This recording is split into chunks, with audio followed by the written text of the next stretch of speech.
Hello and welcome to the midday update. Here with me, Elane, Abdullah, and I'm coming to you live from my home studio. In today's lead stories, in our first story, the Prime Minister says that special COVID-19 aid is to be paid out by the 6th of September, and Health Minister says the government is discussing new SOPs as COVID-19 becomes endemic in Malaysia. And today I'll be speaking to several guests. My first guest will be Dr. KUMARARAJAH, Secretary General of the Malaysian Associated Indian Chambers of Commerce and Industry, or MAICCI, and we'll be discussing the topic of the budget 2022.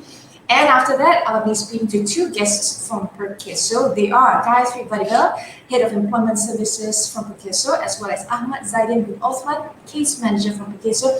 And we'll be talking about the topic of International Public Employment Forum 2021, or the IPEF 2021.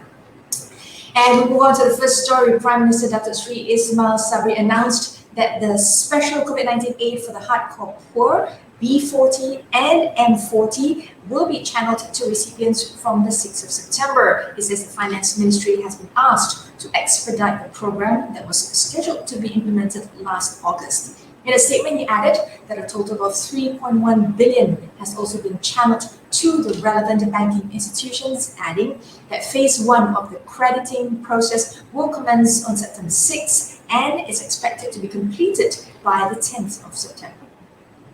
Next, Health Minister Khairy says steps are being taken by the government to prepare a set of new SOPs to guide the public on living with COVID-19 as the virus becomes endemic.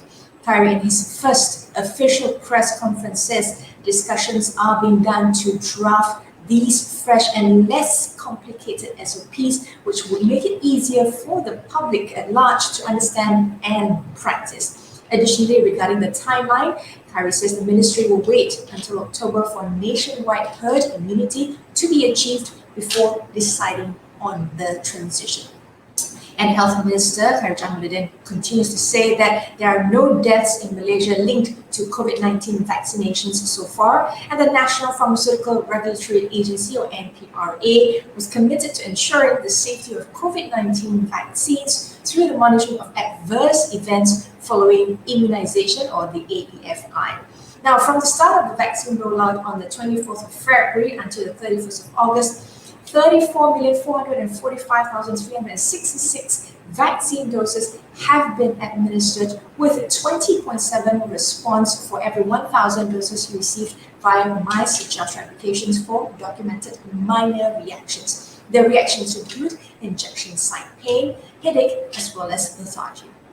And we're still with KJ, and we continue to say that Malaysia is weighing the need to administer COVID-19 booster shots amid the spike in Delta variant infections nationwide. An expert committee has been set up to assess the need for a third shot and is expected to give its recommendation by the month end. Now, among the nations considering the need for a booster is Singapore. The country is looking at a third round of vaccines for some segments of its population, while Indonesia is rolling out booster shots only for its healthcare workers. Now, boosters have, however, been dismissed by global health advocates as demands for equitable distribution of doses grow due to the plight of third world nations and their populations that are locked out of supplies, with many not even getting access to their very first shots. Now, phase 1 payments in the next story for special COVID-19 aid, or called BKC, will be made in stages from the 6th of September 2021 for B40 recipients and September 9, 2021 for M40 recipients. Now, according to the Finance Minister, the allocation involved a fund of 3.1 billion ringgit, benefiting 4.4 million households, 1.1 million senior citizens who are single or without partner, and 4.5 million single individuals. Now, Dr. Sri Muzaffar also said that the Prihatin Network program, which has now been extended until the 30th of September, has been improved, where 500 million ringgit was added under the PERKESO package, making the value of the program at 2 billion ringgit. Now, according to the Finance Ministry statement, in its first ever pre-budget, Malaysia's 2022 federal budget will focus on the recovery from the pandemic, rebuilding of national resilience, and catalyzing reforms. He says the budget due to be presented in Parliament in October will be crafted on the assumption that the economy will recover from the COVID-19 crisis next year, adding that the statement is part of efforts to make the annual budget preparation process transparent. Now I'll be joined by Dr. A.T. KUMARARAJAH, Secretary General of the Malaysian Associated Indian Chambers of Commerce and Industry, MAICCI, to discuss the topic of Budget 2021. Hi, Doctor. I'll dive straight to the first question. Now, the Malaysian National Budget 2022 will be drafted with an inclusive approach in the Keluarga Malaysia spirit and will work to ensure that no one is left behind in receiving government aid. Now, in formulating something like this, what are the areas that need to be looked into or emphasized on, Datuk? Elane, thanks. I think this will be a very unusual position of the Finance Minister. Thanks that Dr. has more or less been through the 8th and the 9th Prime Minister. So while continuation of some of his policies may be there, but I think he's in a spot where he needs to kind of reset, refocus, maybe even reform some of the things that he has done. Because while we came up with a budget of 322.5 billion last year, which is the largest ever budget presented in Malaysia, I think there's a need to take into cognizance what's really changed permanently in many cases in terms of the post-pandemic approach, the disruption that happened during the pandemic, the digitalization acceleration, which has either by design or by default. So these are the things that has to be taken in account. And there's a very large social safety net issues that he needs to address because the numbers pre-pandemic and post-pandemic are very, very different, right? So we know that there has been a large movement of T20 to M40 levels and about nearly 10-15% shift from M40 to B40, and making that social safety net programs and those budget allocations that go along with it is only going to be a big challenge while we are trying to catch up on economic growth and again major disruption in the business processes. The cost of doing businesses have actually gone up. Inflation, real inflation has really picked up. We are let slide the fiscal deficit, so we must be able to, while it may not be immediate, but we must be able to have at least a medium-term plan of catching up on the fiscal deficit and looking for new areas of growth where we probably have to look at some sort of low-hanging fruit to say, fine, we have made an assumption that by early 2022, the first quarter, we will be able to have the economic growth that is we always wanted to have. I mean, we thought it would happen this year, but now we moved it to early first quarter of next year. Now that impetus, that input needs to be tagged along with what I'm quite confident that if we come out of the post-pandemic approach well, consumer confidence will return in a very, very strong way, and many of our industries, which are more consumer centric, because if you take our GDP, nearly 70% is domestically driven. So that consumer confidence, especially in industries like tourism, industries like retail, wholesale, distributed trade, that will actually, the latent demand will come back, and we must be able to have the resources and resourcefulness to be able to ride that wave, and that will at least bring back some sort of throw back some sort of income that many people have lost. Because I think I remember mentioning to us while of the earlier discussions with the Ministry of Finance that for every 1 ringgit that is lost during the various phases of MCO, 35 cents actually is income to the rakyat. So this rakyat, this 50 million working population, will tend to lose that 35 cents if we don't put those measures in place. And I think we also have to look at institutional reforms in terms of whether it is the way banking has actually done very well. I think there's a huge, while we thank Samsuri has come up with, I think, world's first 2 rounds of moratorium on our banking system, which still exists for a while now. While that is something very, very unique and new, we must also see the banking system as it exists now. Is it ready to take on pandemic approach in terms of people suffering, and would that actually be able to help bring back, refinance some of the SMEs or even the larger businesses?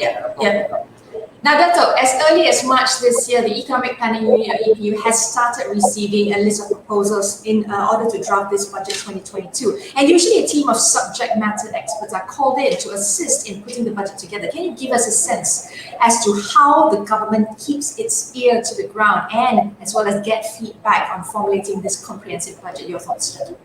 Okay, from my campaign over many years, actually the budget for the next year starts immediately the day after the budget for this is presented. So last year's work would have started now.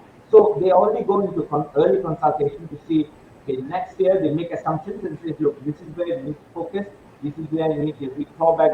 But unfortunately, maybe this would be a very unique approach, even for Ministry of Finance, which is very experienced doing this, despite all the stakeholder engagements, because many assumptions have completely shifted. In some way, it has been completely negated or destroyed in that way.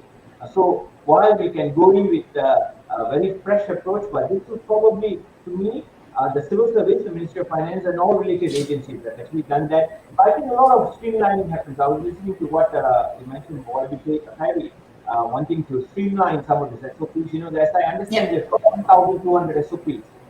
So this needs to be streamlined. I think healthcare allocation, again, is something many people will want to see where the government is going to come from. We have about 2 to 2.3% of our GDP. We hope it will come to 4.5%, but how fast and how much? That's something which I'm sure the Finance Minister will answer in October this year. Now, Dato', we're running out of time. In summary, what do you hope to see in the budget 22, maybe in a sentence? Okay, so that's basically, I think there's need to reset the budget towards restoring economic confidence, consumer confidence. Domestic demand must be the first priority of the government, and I think looking at making sure we get back jobs, we claw back onto our 4.8% of job, loss of jobs, and also putting back SMEs and micro businesses and the larger businesses back on the track of growth. And 2022 will hope to be a much better year, and certainly a good year for Malaysia. Looking forward to it. Thank you, Dato', for sharing your thoughts on the pre-budget budget 2022. That was, of course, Dr. A.T. KUMARARAJAH, Secretary General of the Malaysia Association, Indian Chambers of Commerce and Industry, MAICCI, speaking to us about the budget 2022. Next, we'll be bringing on two guests from PERKESO who will be speaking to us about IPEF.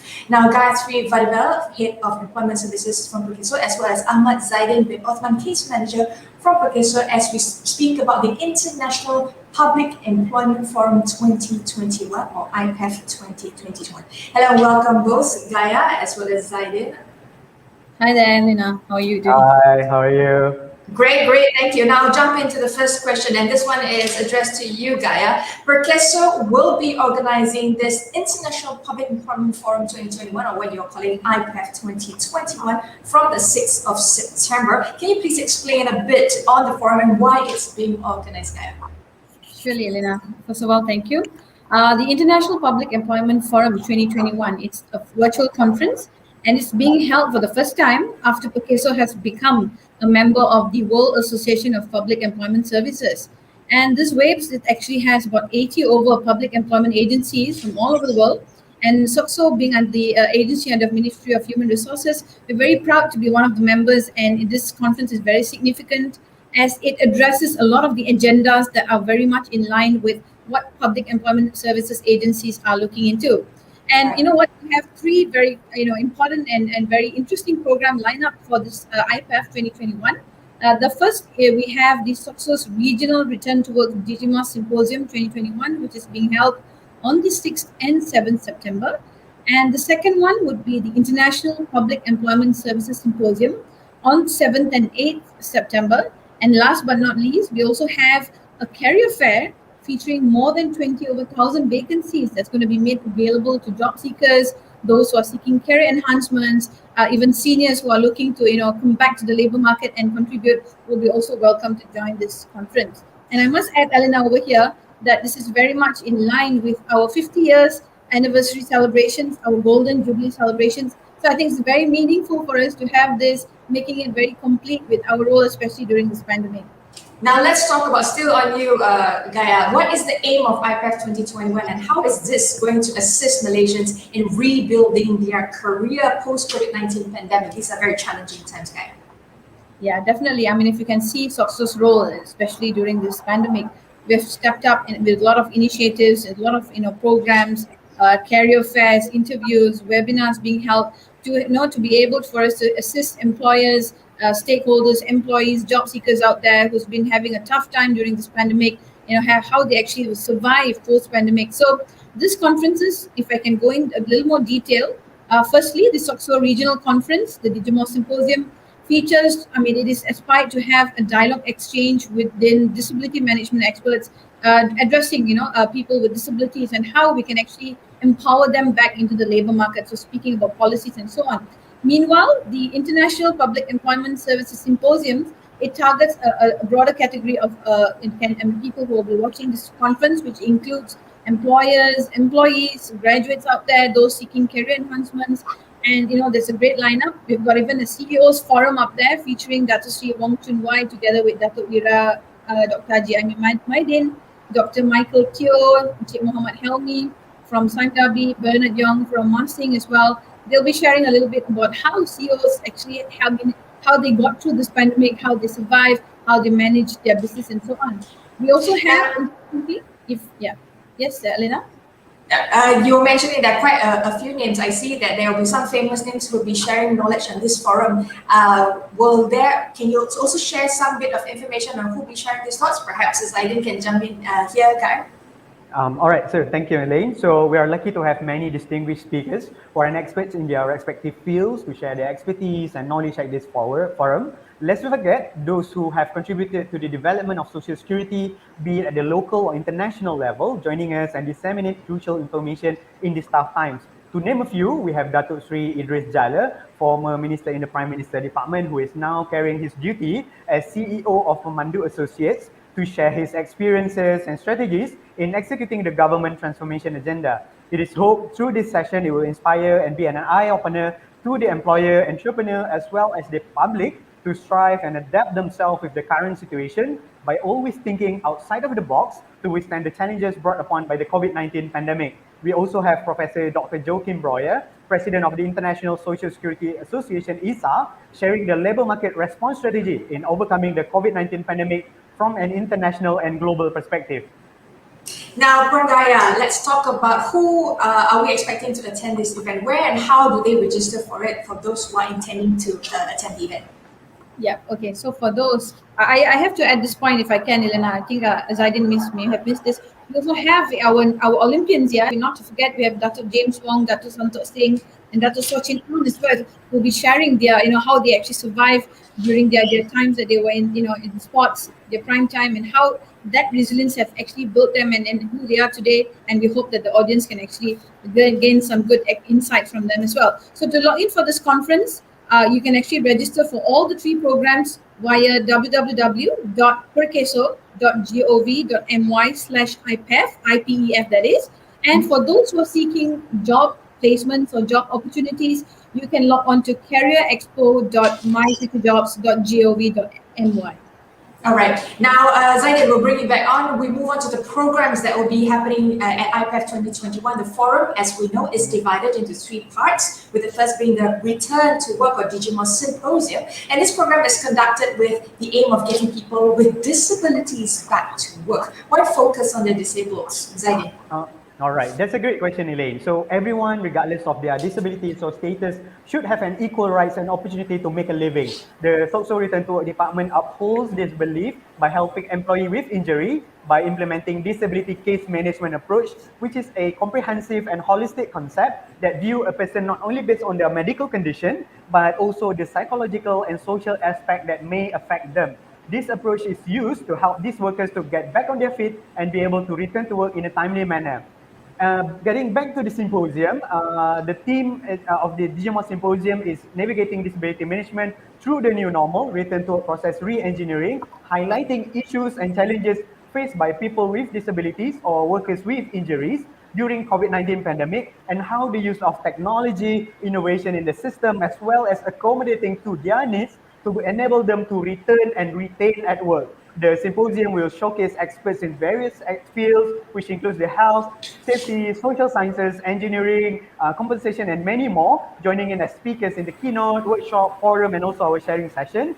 Since we value research findings and many are practicing evidence-based practice as well, we are also invite researchers to disseminate information and their research finding that would be able to allow PWDs or EWIs to return to work. Among distinguished individuals joining the symposium, who are also experts in the field of disability management, is Mr. Wolfgang Zimmermann, the Executive Director of the National Disability Management Research Canada, as well as Associate Professor Dr. Rainy Gonzalez, Rehabilitation Counselor from the University of Texas Rio Grande Valley, United States of America. Local experts, we have Prof. Emeritus Dr. Norma, and also Senator Datuk Rasadi Barazi, and not to forget our senior official from PERKESO herself. Thank you, Zaidin. We are running out of time. Pangaya, I'll just jump in to one more question. The forum is completed by the My Future Jobs Career Expo, and apparently we believe that this is much awaited by Malaysians at large. Can you explain about this expo in short?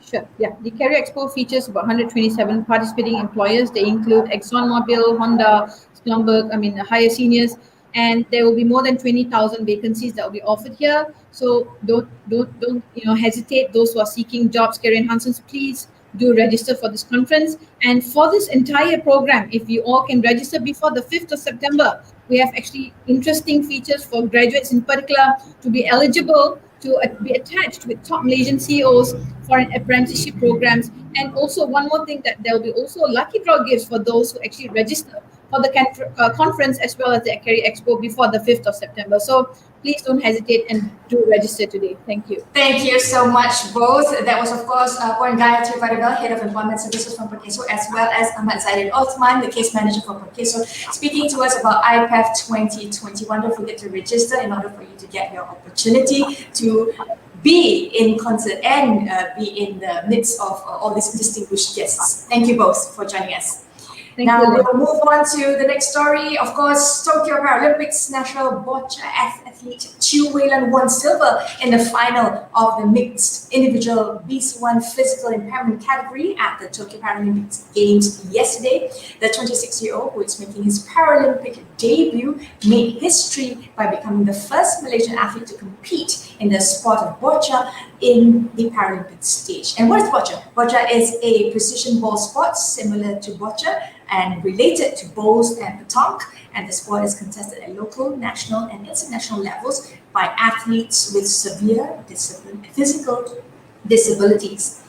And I'll go on to some quick international news. We'll share some quick bites here. The World Health Organization recommends against using spare doses of COVID-19 vaccine to give booster shots to countries' fully vaccinated population, since the priority is to ensure the global population is vaccinated. Speaking in Berlin at the opening of a new epidemic intelligence hub, WHO's DG Tedros Adhanom Ghebreyesus urges countries with spare vaccines available to donate any deliveries they received in the near term to COVAX or other initiatives aimed at sharing doses with poorer countries. Next, German Chancellor Angela Merkel on Wednesday opened a new epidemic intelligence hub with WHO Director General Tedros Adhanom Ghebreyesus, and the Chancellor takes a blushing approach to high praise heaped on her by Ghebreyesus, thanking him for the heavy medal and saying that there was still much to be done. The hub will serve as a collecting point for all available information on viruses, and the data will then be analyzed for use in the global fight against the pandemic. And next, according to the European agency, fully vaccinated people do not urgently need booster jabs against COVID-19, but an extra dose for people with depressed immune systems should be considered. Now, the European Centre for Disease Prevention and Control adds it was important to distinguish between booster doses for people who responded adequately to primary vaccination and additional doses for those with weakened immune systems who did not respond adequately. And next, according to a report by NBC, the United States has thrown away at least 15.1 million doses of COVID-19 vaccines since the 1st of March, and the reasons for dose wastage vary and include cracked vials, errors in diluting vaccines, freezer malfunctions, and more doses in a vial than people who want them, and with a limited window for a few hours to use a vial once it is punctured. And the next story, Singapore's High Court ordered 2 news bloggers to pay Prime Minister Lee Hsien Loong a combined $275,113 in damages over an article about the status of the home of his late father and the city-state's modern-day founder, Lee Kuan Yew. The Premier filed lawsuits against writer Rubashini Shanmuganathan and editor Xu Yuan-chen, also known as Terry Xu, over the August 2019 article published on the Online Citizen that included references to a disagreement between the Lee family about what to do with the property. And still trending on Twitter from yesterday was the story of Tokyo Paralympics. Ziad and Maxime Koval are still trending on Twitter as Paralympic Committee has defended its decision to disqualify the Malaysian shot putter for turning up late, leading to him being stripped of his gold medal.